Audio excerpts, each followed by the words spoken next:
Hola, ¿cómo están? Muy buenas tardes. Hoy tenemos un programa especial, este programa de verdad que es especial para nosotros porque vamos a tener el gran gusto de poder conversar con un hombre al que quiero y admiro hace muchísimos años, el doctor Federico Berrueto. Federico Berrueto es un analista político que ustedes seguramente han visto, leído, escuchado en diversos medios de comunicación. Actualmente escribe en el periódico Milenio, es un académico destacado que ha dado clases en el ITAM, en el TEC de Monterrey, en la Universidad Anáhuac, en diversas instituciones académicas, y que además pues es un hombre con un trabajo también muy destacado en el análisis, la medición, digamos, de la opinión en general sobre diversos temas.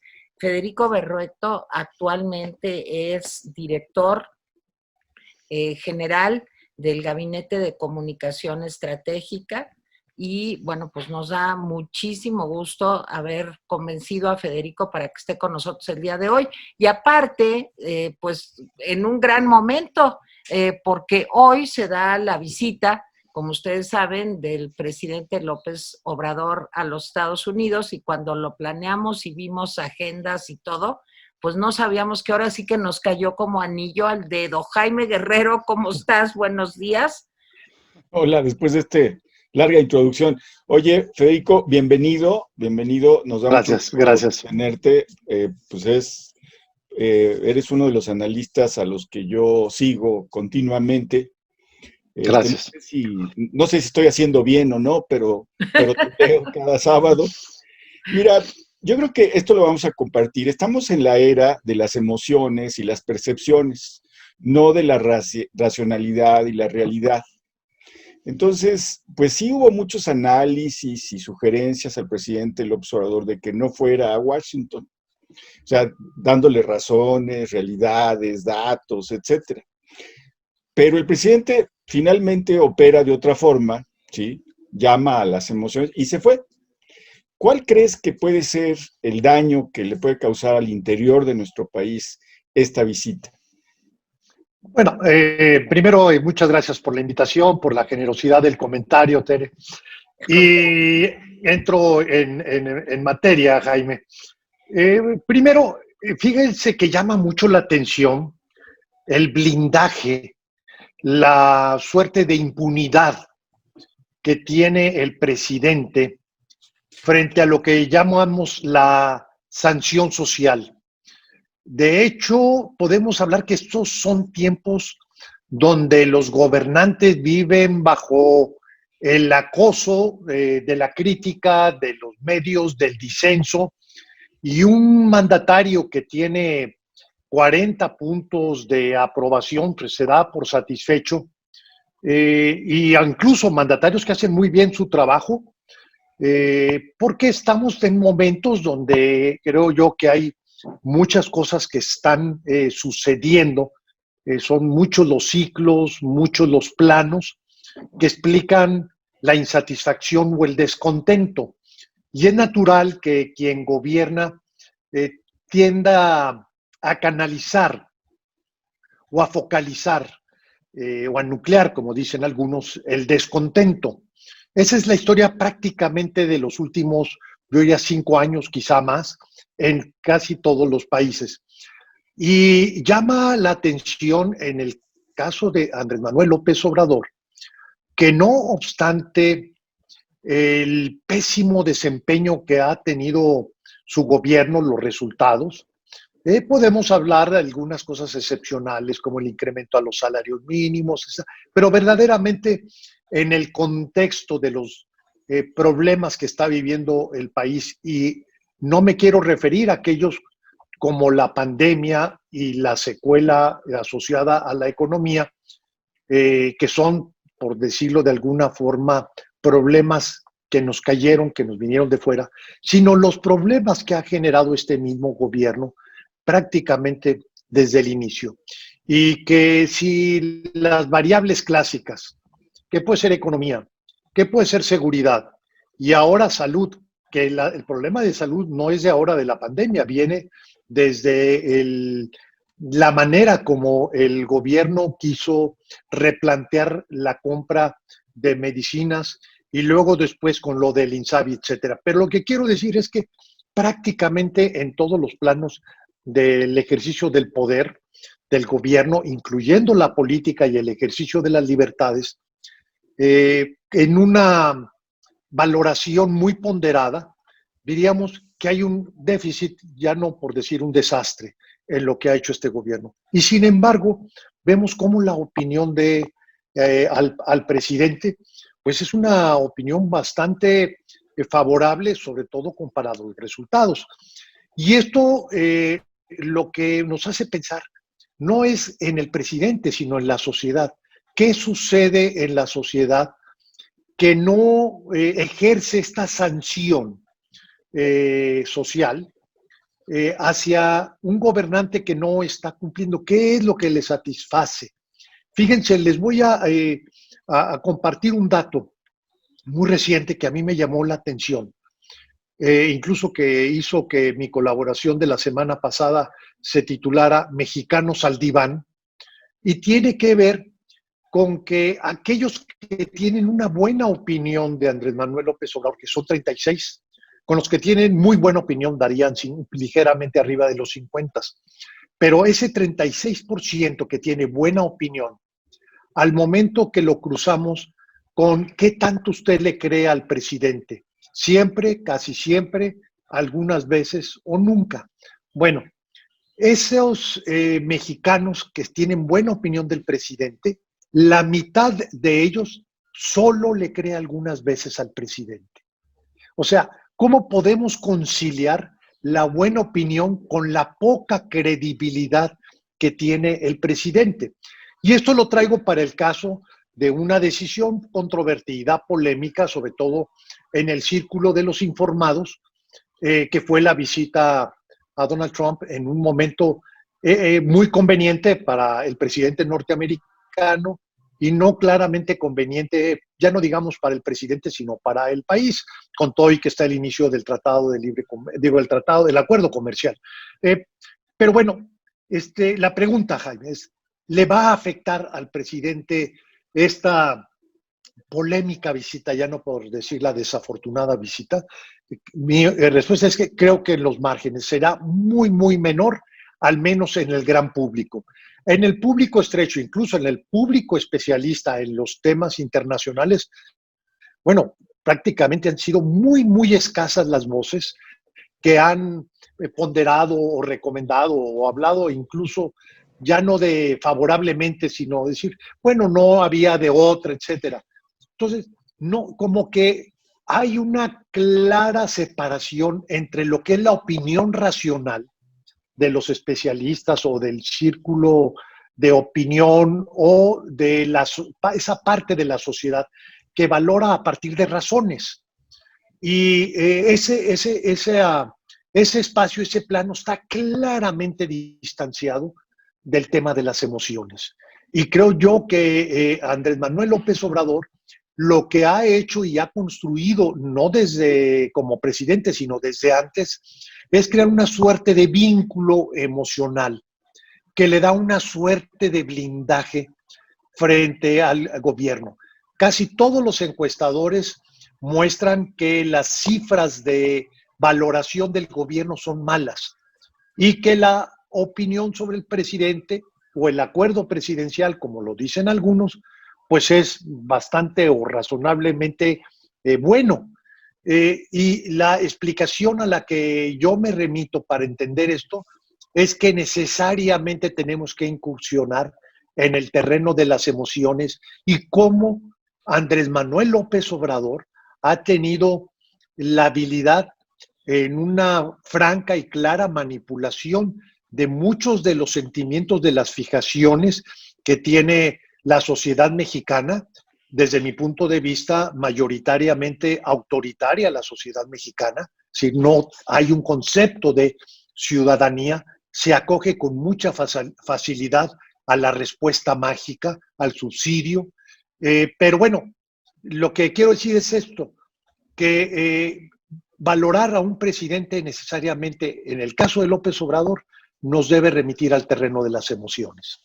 Oye, Federico, pero fíjate, yo creo que tú tocas un punto central. Eh, Sabemos bien los psicólogos que hay una inteligencia racional y que hay una inteligencia emocional.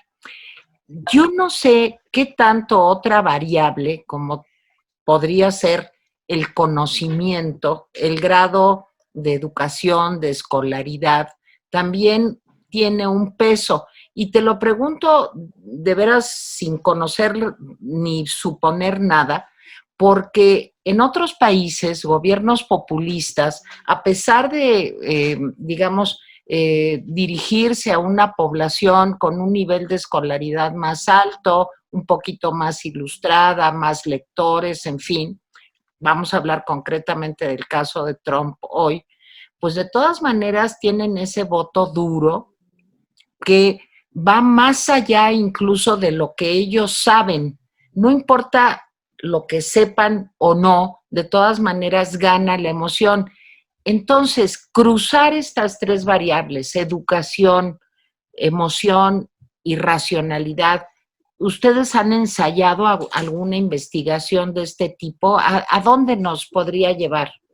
Bueno, a nosotros lo que hemos desarrollado es un concepto que es el ánimo social o humor social, como un elemento para explicar mucho de la conducta y de la, digamos, de la opinión pública, sobre todo en temas políticos. Lo que veíamos, por ejemplo, antes de la elección es una sociedad enojada, o sea, el segmento de los enojados era sobre el 35%. Había un segmento de preocupados, que es el otro segmento que nosotros utilizamos, que también era, pero no tan importante. El segmento de los satisfechos o los contentos, muy pequeñito, de menos de 6 puntos porcentuales. Y en esta tesitura, digamos, de las emociones, pero también que tiene que ver con, como tú dices, la información. Y la información va asociada también a la educación. ¿Cómo veíamos aquí el comportamiento en el 18? Tenemos por ahí una obra que se las voy a hacer llegar por vía digital. Se las puedo hacer llegar por papel, pero vía digital, porque así lo podemos compartir con todos aquellos que nos escuchan, que se llama Los Mexicanos Cara a Cara. Es una publicación muy reciente, es una colección de encuestas de 10 años, donde abordamos distintos temas, incluyendo el de la cohesión social, el humor social, etcétera. Y lo que veíamos en el 18 es que el disgusto era generalizado, es decir, no podíamos pensar que la sociedad más pobre, más marginada, era la más enojada. Incluso encontrábamos que en los niveles de educación elevados, entrando al tema tuyo con educación superior, el sentimiento de enojo al estado de cosas era altísimo. Y esto lo que significó es que Andrés Manuel López Obrador se volviera una suerte de vehículo para expresar esta inconformidad y que por lo mismo sumaba gente del norte que normalmente no estaba con Andrés Manuel, que gente con niveles de educación o de instrucción elevados, incluso con niveles socioeconómicos más o menos, digamos, de la clase, lo que podemos decir, clase alta, no nada más la clase media.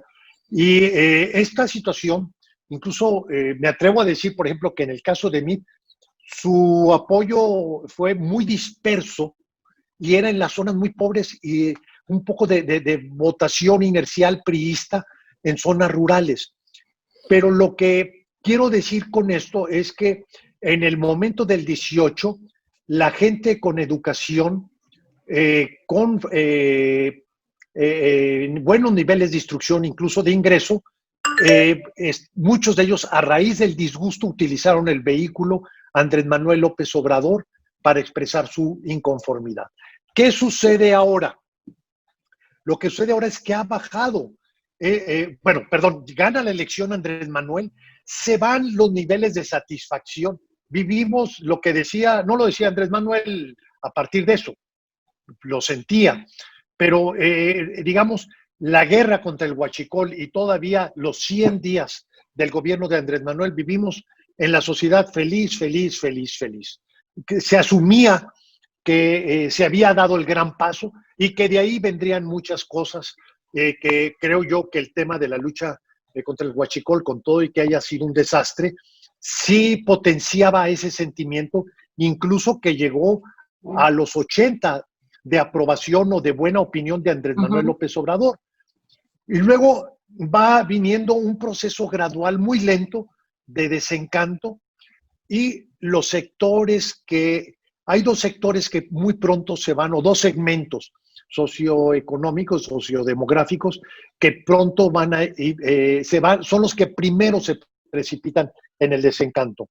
Las personas instruidas clase media, y los segundos son las mujeres. De hecho, el que Andrés Manuel, frente a la movilización de las mujeres por el tema de la violencia, no fue una movilización en contra de él, sino del sistema en su sentido profundo, un sistema claramente represivo, autoritario, contrario a la mujer, y que sale incluso con una suerte de expresión espontánea, pero muy sentida, de muchas mujeres de muy diversos lugares, de muy diversos económicos, y además con un sentido tan auténtico, es decir, tan ajeno a la política convencional, y que Andrés Manuel, en lugar de generar una suerte de empatía, asume una actitud claramente hostil. Bueno, lo que quiero decir es que ya desde antes venía Andrés Manuel bajando en el segmento de las mujeres. De hecho, en la elección hay aproximadamente 5% más de hombres que de mujeres que lo apoyan. Siempre a la hora de que analizábamos cómo estaban las intenciones de voto, donde había más reserva para votar por Andrés Manuel López Obrador era el segmento de las mujeres. Pero en la situación actual, lo que estamos viendo es que es una diferencia que subsiste. La opinión muy buena de los hombres es 5 puntos mayor, o sea, sobre Andrés Manuel López Obrador, que las mujeres. Y la opinión muy mala sobre Andrés Manuel López Obrador, 6 puntos arriba están las mujeres sobre los varones. Y esto, bueno, no deja de ser un dato muy, muy interesante, porque yo creo que en esta que les decía yo, que están ocurriendo muchas cosas de manera conjunta, son muchas crisis, son muchos temas que incluso no tienen que ver con la política, que están ocurriendo de manera simultánea en la sociedad contemporánea. Y lo que veo es que esto está generando una suerte de condensación, por dar una expresión, muy antisistema, pero muy también anti Andrés Manuel López Obrador. Y yo encontraría ahí el tema de la mujer como uno de los núcleos donde más se está generando el distanciamiento de Andrés Manuel con la sociedad mexicana. Jaime. Sí, mira, me llamó la atención que hoy en la mañana, cuando fue a poner las ofrendas a los monumentos, había, por supuesto, gente que lo apoyaba, que llevaba carteles, etcétera, pero había gente que no lo apoyaba. Y una de las cosas que me llamó la atención fue que le gritaron, fuera socialista. O sea, en español, en un español perfecto, con acento mexicano, digamos, ¿no? No eran cubanos, puertorriqueños, era un mexicano en la manifestación que le dice fuera socialista. Me llama la atención que mucha gente crea o suponga que Andrés Manuel es un hombre de izquierda, porque, por ejemplo, en el terreno económico es profundamente neoliberal. En el terreno político me parece un populista que se asemeja mucho, por ejemplo, al primer Echeverría, al Echeverría de los 2 primeros años, ese lenguaje, ese posicionamiento radical.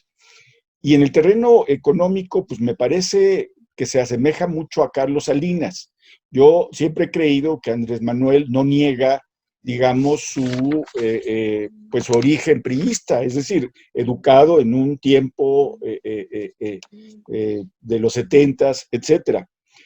Me llama la atención que muchos sectores educados apoyaron a Andrés Manuel y ahora mismo yo veo mucha gente inteligente y educada de izquierda que lo sigue apoyando. O sea, no se han ido pese a todo y pese a las evidencias, etcétera, etcétera. Esa me parece curioso porque tú has sugerido en uno de tus textos, me parece que el último, que en realidad hay una identidad de valores entre Andrés Manuel y esa parte de la sociedad. O sea, no somos una sociedad, hay una parte de la sociedad que no es liberal, que no tiene los valores liberales, digamos. Hay una parte de la sociedad que es homofóbica, mexicanista, machista, etcétera, que no le importa las poses de Andrés Manuel. ¿Qué nos puedes ampliar de eso? Bueno, mira, primero, yo te diría, en el caso este de que alguna gente lo pueda asociar como socialista, creo que está haciendo una descripción inexacta, obviamente, que en estos momentos haya un antisocialismo o que el socialismo tenga una expresión así casi como comunista en términos estalinistas, pues no es una visión muy bien informada, muy bien actualizada. Pero creo que en ese sentido la gente está aludiendo a dos características que sí tiene Andrés Manuel López Obrador. Primero, es una persona sumamente autoritaria, extremadamente autoritaria. Si esta persona dice, no, es que el socialismo es el autoritarismo, bueno, lo que está describiendo no es el socialismo, sino está describiendo el autoritarismo. Y por otro lado, tiene una visión estatista también muy profunda. Y también es lo mismo, la visión del socialista, al menos de los 60 o de los 50, es decir, no, es una persona que niega las libertades y que ve en el Estado pues toda la expresión de economía, de sociedad, etcétera. Y sí, Andrés Manuel es autoritario, es estatista, y coincido que en la expresión progresista de lo que es izquierda está a años luz. Al contrario, la persona o la idea progresista, socialista o como quiera decirse, en estos momentos está muy vinculada a la tolerancia, a la coexistencia de diferencias, al saber escuchar, el tener, miren, yo no he visto nadie del gobierno tener una actitud humanitaria, que por cierto la iglesia también lo está, no lo he visto por parte de la iglesia, que me asombra porque pues, es el terreno por excelencia de la iglesia. Pero lo que no he visto de parte del presidente, de su familia o de su círculo cercano, ninguna actitud humanitaria de solidaridad, un gesto frente a una tragedia que estamos viviendo de proporciones arrolladoras en medio de esta crisis sanitaria. Hubo por ahí un intento que resultó un fraude, que era una fotografía montada con gente que nada tenía que ver, que sucedió en Morelos, de parte del presidente. Pero lo que quiero decir es cómo se concilia una persona, hablando de la idea progresista, de solidaridad hacia el desvalido, a la persona que está en dificultad. Y sin embargo, en una crisis como la actual, lo vemos, como le llaman ahora, muy poco empático, ¿no? Pero bueno, el tema tiene que, yo creo que una gran debilidad de la sociedad mexicana es que no desarrolló una cultura liberal. Los empresarios se sentaron en la cama, creo que ganaron la victoria en los 80, y en vez de defender, digamos, el sistema que ocurrió en todo el mundo, no nada más es un caso de México, en vez de los empresarios hacer mucho más para decir, bueno, tenemos que defender finalmente estos valores, este sistema, se desentendieron.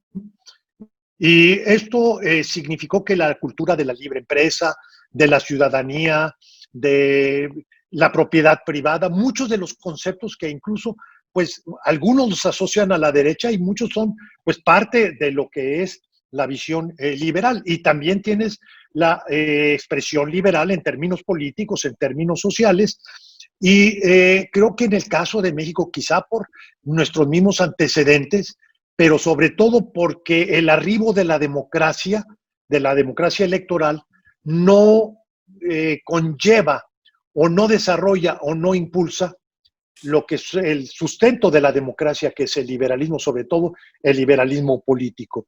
De manera tal que hoy lo vemos, y es mi opinión, en términos de la libertad de expresión. Bueno, pues habrá algunos comentaristas que estamos, editorialistas ahí aportando, pero en realidad, digo, si lo vemos o lo comparamos con lo que sucede en la sociedad norteamericana con Trump o en la sociedad inglesa con Boris Johnson. ¿cómo se llama? Johnson. Johnson, sí. O sea, el nivel de debate que hay entre los medios de comunicación y el poder político, pues digo, qué bueno que se da, porque de una u otra forma eso sirve de contención. En el caso mexicano, digo, prendamos y veamos cualquiera de las cadenas televisivas, y lo que vamos a ver es que este ejercicio de adoctrinamiento y de propaganda que el presidente inicia todas las mañanas y que cada vez lo ve menos gente, pero como el aparato televisivo o de información está permanentemente reproduciéndolo de una manera absolutamente acrítica. Y lo mismo en cierta forma podemos ver también de la prensa. La prensa podrá contener espacios de opinión bastante razonables, pero en sí la información en muchos de los medios, o en la abrumadora mayoría de los medios, es una información muy, pues, que no asume lo que es el supuesto del ejercicio de la libertad de expresión, que es valorar, hacer el escrutinio al poder público, ¿no? Y en ese sentido, pues sí, ha caminado con una gran libertad el presidente López Obrador, a pesar de muchos de sus errores, de sus fallas, de sus excesos, de sus recurrentes excesos, porque no estamos ante una sociedad informada, una sociedad que participe y una sociedad que cuestione. No sé, Federico, tocas un tema muy importante en cuanto a los medios de comunicación, y yo creo que tienes mucha razón. Hay voces que se alzan, que decidimos tener una posición crítica frente a este gobierno, pero la información de todos los días, las notas principales, dejemos fuera el análisis político, digamos que es una información filtrada. Muchas de las cosas que pasan en la mañanera y que nosotros, Jaime y yo, comentamos aquí en el Rapidín, son cosas que no comenta la prensa, que a veces decimos, ¿cómo es posible que esto no se le haya dado la importancia que tiene? Y creo que tú, Federico, en carne propia has vivido, pues me gustaría mucho conocer tu punto de vista, exceso, digamos, por parte del presidente de acusar a académicos, a intelectuales, a periodistas, simple y sencillamente porque no estamos de acuerdo con él. Y tú fuiste de los primeros, eres un pionero, te tienes que sentir muy orgulloso de eso. Fuiste uno de los pioneros, pues, yo no sé si de veras la investidura presidencial conlleva este tipo de excesos, si se vale que un presidente, por el uso de su libertad de expresión, digamos, tenga la posibilidad de señalar, de denostar, de acusar a personas por el simple hecho de no estar de acuerdo con él. ¿Cuál es tu punto de vista después de la experiencia que tú mismo viviste, Federico, que me imagino que fue muy desagradable? Sí, bueno, la primera fue una sorpresa, fue el 14 de marzo, pues el presidente estaba en la plenitud de su poder, y hizo una imputación el presidente hacia la empresa que yo dirijo, que más del presidente vino del director o del responsable de la UIF. Pero bueno, fue en el evento mañanero y con nombre y todo, y además en una imputación totalmente falsa, que era de que nosotros servíamos como una empresa trianguladora para financiar la campaña negra contra el presidente, que fue el video del documental del populismo. Incluso la información pública que aportó, que es ilegal, es una información que tiene que estar bajo reserva, y la dio la UIF de nuestros clientes, de nuestras cuentas, de nuestros pagos. Lo que sucedió ahí es que operaciones con una anterioridad de más de un año de anticipación a lo que fue la difusión, es más, del inicio de campañas, fue utilizada como elemento de prueba, que además te deja en estado de indefensión, no hay presunción de inocencia, etcétera. Pero esa fue la primera. La última creo que ocurrió hace como 10 días, y la verdad es que yo ya estaba muy preocupado de que no me mencionara, porque ya había un acervo de muy respetables periodistas, académicos. Oye, nosotros también estamos muy preocupados, Federico, nos sentimos devaluados. Deben preocuparse, así que, y ya cuando me mencionó, bueno, la verdad es que en la primera ocasión nos hizo un daño patrimonial brutal a nuestra empresa, perdimos cuentas, aunque la UIF inmediatamente, en cuestión de muy pocos días, reactivó porque tuvimos bloqueo de cuentas, reactivó una vez que probamos que no teníamos nada que hacer, que no teníamos nada que ver con el tema. Nos desbloqueó las cuentas, pero se nos cayeron los clientes. De hecho, nuestro principal cliente, incluso lo argumentó como tal, que pues su consejo en una empresa transnacional, pues no podía sostenernos la cuenta después de un escándalo como ese. Y sí nos hizo un enorme daño patrimonial, no reputacional. Afortunadamente, en ese sentido, la hemos sobrellevado bastante bien. En la segunda ocasión, que ya es más bien personal, porque dice ese berrueto que que a cada rato nos critica. No, ahí no, la verdad es que hasta no me incomoda en absoluto.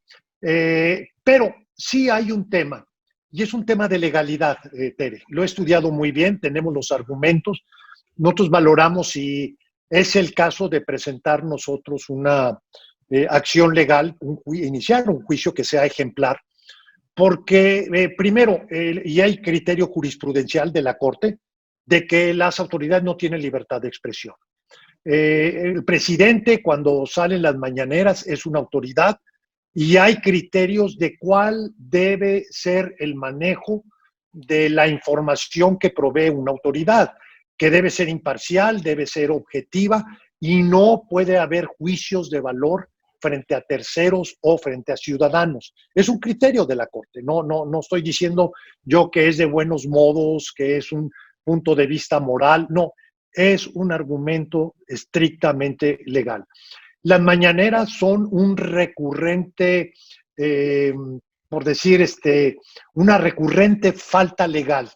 Lo que está haciendo el presidente es un acto ilegal, como seguramente también lo que hace el señor Trump cuando en Estados Unidos tienen la misma inclinación de hacer imputaciones a terceros, como también creo que esté violentando las leyes. No sé qué casos estén desarrollando en Norteamérica, pero en el caso mexicano es claro, es contundente, y aquí lo que debiera haber es un sentido más de cuerpo.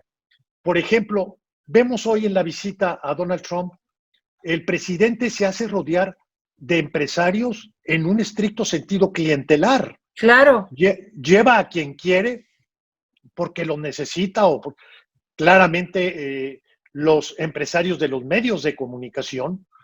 Y bueno, ya sabemos que el clientelismo es doy para que me des, ¿verdad?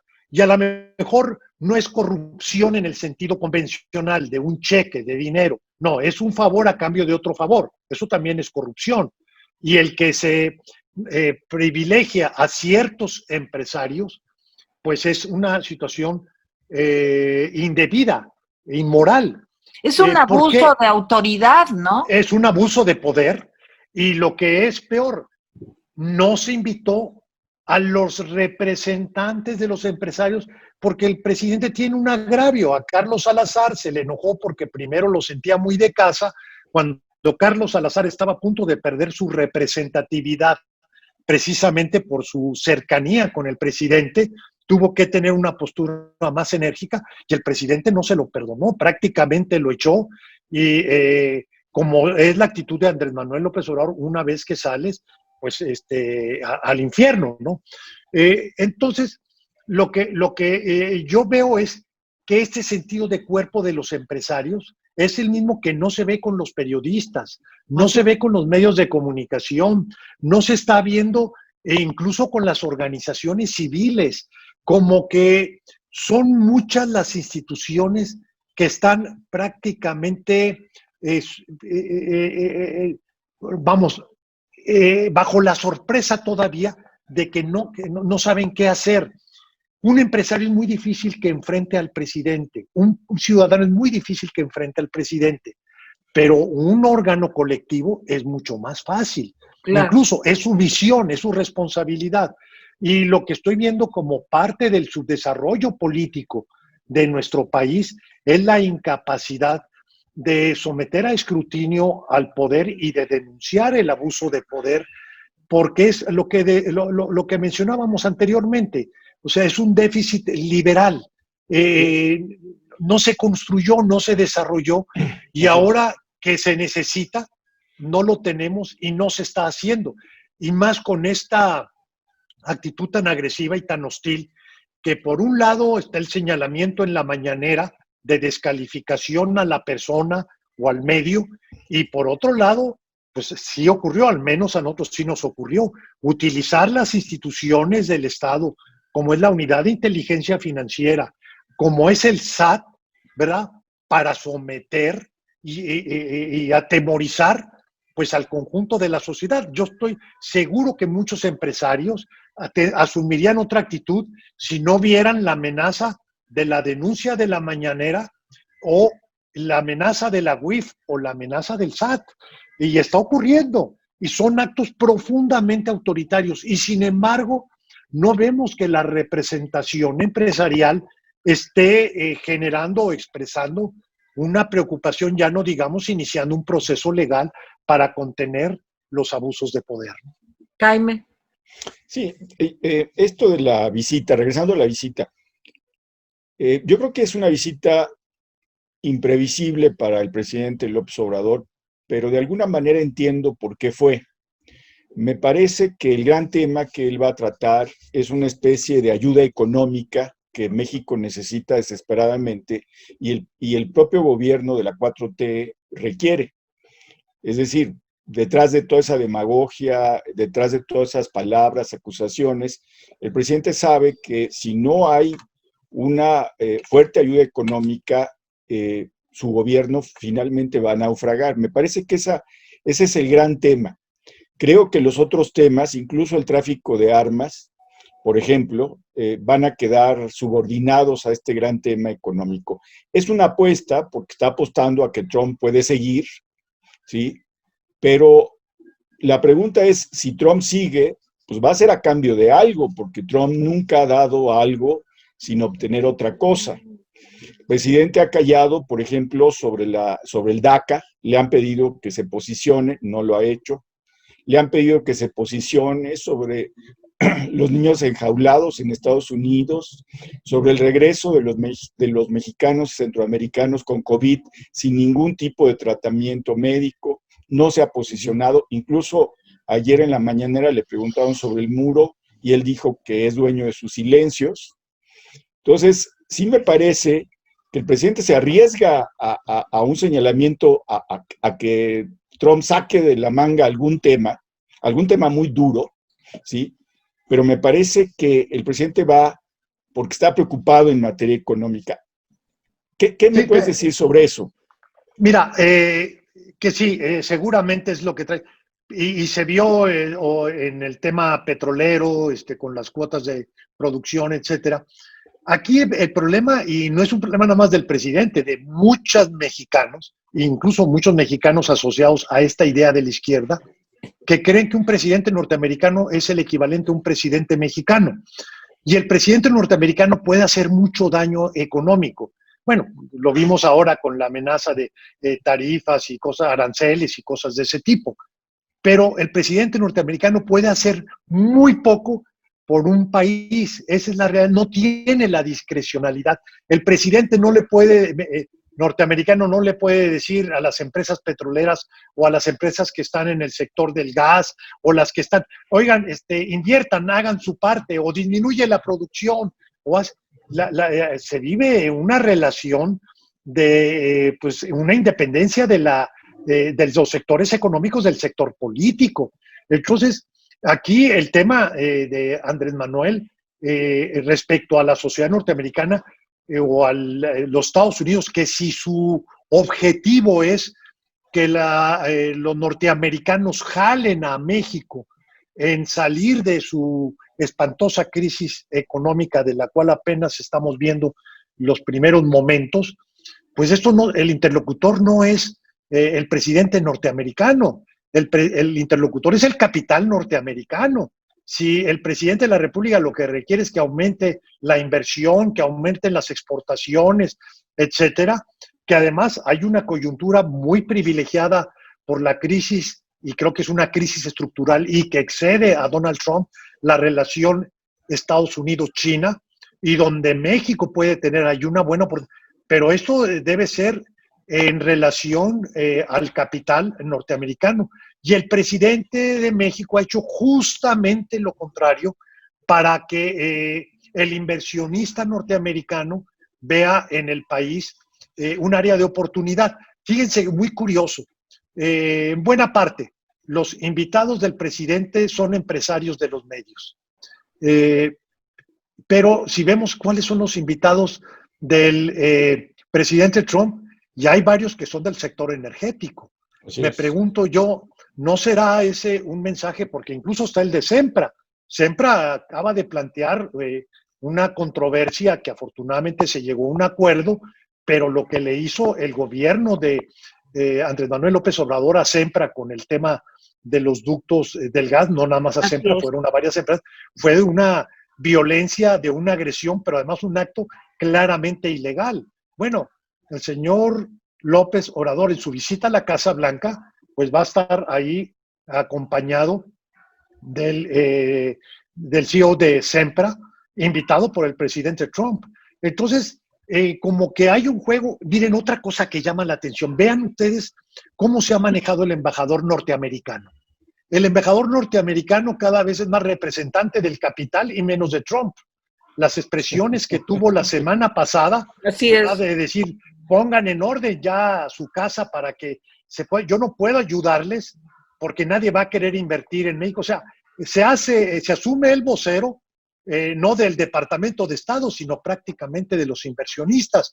Y esto que está ocurriendo, bueno, era para que al interior del gobierno de Andrés Manuel, si lo que se está viendo como estrategia es que México se ganche con los Estados Unidos para salir del gran problema económico en el cual ya estamos, bueno, la estrategia no es una cena en la Casa Blanca, claro, sino es fundamentalmente tomar decisiones que le generen confianza y certeza al inversionista norteamericano. Pero además, Federico, una cosa que tú comentaste, invita a los empresarios a modo, digamos, para decirlo de una manera respetuosa, pero no invita a ese cuarto de junto en donde, no sé, se negoció. Alfonso Guajardo, Moisés Calach y todo ese grupo de empresarios, pues que estuvieron atentos para que el Temex saliera de la mejor manera posible. Se nos acaba el tiempo, Federico. A mí me gustaría un comentario final, no sé si trágico o esperanzador. Mejor esperanzador, Federico. ¿Podemos salir de esto? ¿Cuántos años nos va a tomar la recuperación económica, la reposición de las instituciones, el reforzar nuevamente el equilibrio de poderes, los órganos autónomos haciendo su papel de equilibrio importante? ¿Cómo vamos a salir de esto? ¿Cuánto tiempo nos va a llevar salir de esto? Destruir es mucho más rápido que construir. Bueno, ¿Cuál es tu visión sobre esto? Ya sé mira, que no hay bolas de cristal, pero... No, pero mira, lo primero en la economía, primero parto de la economía. Siempre que hay una crisis profunda y tan acentuada como la que estamos viviendo, viene una recuperación, es casi como totalmente predecible. Lo que no sabemos es con qué tan acentuada va a ser esta recuperación. Lo que ha hecho el gobierno significa que la recuperación va a ser muy modesta, muy lenta, y que llegar al punto en el que estábamos nos va a tomar 3, 4 años. Es lo que han dicho especialistas muy conocedores del tema, y esto es dramático. ¿Por qué? Porque la población va a seguir creciendo, y si vamos a llegar a niveles de producción a lo que teníamos hace lo que estábamos antes de la crisis, durante 4 años, pues quiere decir que vamos a estar muy mal. Y si la causa de nuestros males es la pobreza, pues nuestros males se van a acentuar, o sea, la criminalidad y la falta de cohesión social, etcétera. Eso es, vamos hablando de la parte económica y su efecto en lo social. La parte política es mucho más interesante. Primero, porque tenemos una elección intermedia donde tiene que resolverse la elección, no por razones de calendario, a través de comicios locales. O sea, Andrés Manuel quiso estar en la boleta, fracasó. No lo dejó, yo creo que el mismo Ricardo Monreal, porque no le convenía a Ricardo Monreal. El que eso lograra, pues define el futuro de Morena en función de Andrés Manuel. El hecho de que no esté en la boleta, el juego lo hace distinto, lo hace local, y lo que el último intento de Andrés Manuel de volver la elección intermedia como un Andrés Manuel sí, un Andrés Manuel no, que estuvo, incluso un sector de la oposición estuvo a punto de morder el anzuelo. Yo lo que veo es que la dinámica va a ser eminentemente local, y haya buena o mala opinión de Andrés Manuel López Obrador, no va a ser definitoria del resultado. Y por lo mismo, la elección local es el juego de muchos en muchas partes. No es el juego de un candidato Andrés Manuel López Obrador versus lo demás, que fue lo que ocurrió en el 18. Y al ser el juego de muchos en muchas partes, quiere decir que va a haber una gran dispersión de los votos. Va a haber muchos partidos, creo que 15. Hay algunos que todavía está por verse si van a obtener registro. Pero de cualquier forma, como no pueden hacer coalición, va a haber muchos partidos. Y esto lo que significa es que va a haber una gran dispersión de los votos. Algunos partidos van a desaparecer, creo que va a ser entre 4 y 5. Pero de cualquier forma, esta dispersión de los votos lo que significa es que aleja la posibilidad de que Morena tenga el porcentaje de votos, no los triunfos distritales ni los triunfos de gobernaturas, sino el porcentaje de votos que se requiere para tener la mayoría absoluta en la Cámara de Diputados, que es 42%. No lo obtuvo en el 18 Morena. Ellos lograron la mayoría absoluta a través del fraude a la ley, que también lo hizo el PRI en su momento, que es poner candidatos de otros partidos en distritos para que no le aplique el candado de la sobrerepresentación. El problema es que no va a haber los porcentajes ni los triunfos distritales que se dieron en el 18. Lo cierto es que mi pronóstico, y eso por eso lo veo fascinante, es que en el 21 Morena no va, ni sus aliados van a tener mayoría absoluta. El presidente no va a tener una Cámara de Diputados a modo para la aprobación del presupuesto. El juego va a ser distinto. Y eso, bueno, a lo que nos lleva también es a una sucesión presidencial donde el escenario que se está perfilando es la fractura al interior de Morena. Difícilmente el presidente, si impone a su candidato, que va a ser su querencia, y si este candidato no va entre Ricardo Monreal y Ebrard, seguramente vamos a tener una fractura al interior de Morena, que a lo que va a llevar es que no va a poder lograr que Morena repita en la presidencia.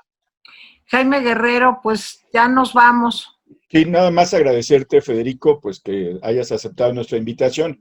Y bueno, pues esperamos vernos pronto mucho antes Claro de que la sí. elección del 21, Ya, para comentar cómo nos ha ido en esta pandemia y en esta situación económica. Muchas gracias, Federico. gracias, Federico. Un placer estar con ustedes. No, un Créanme que es privilegio, muy grato estar. un Ya saben que privilegio. los quiero y los respeto mucho, así que Gracias. invítenme más seguido. Y Claro que sí. nosotros aquí. De veras, muchísimas gracias. Hasta luego. Hasta Gracias. luego. Hasta luego.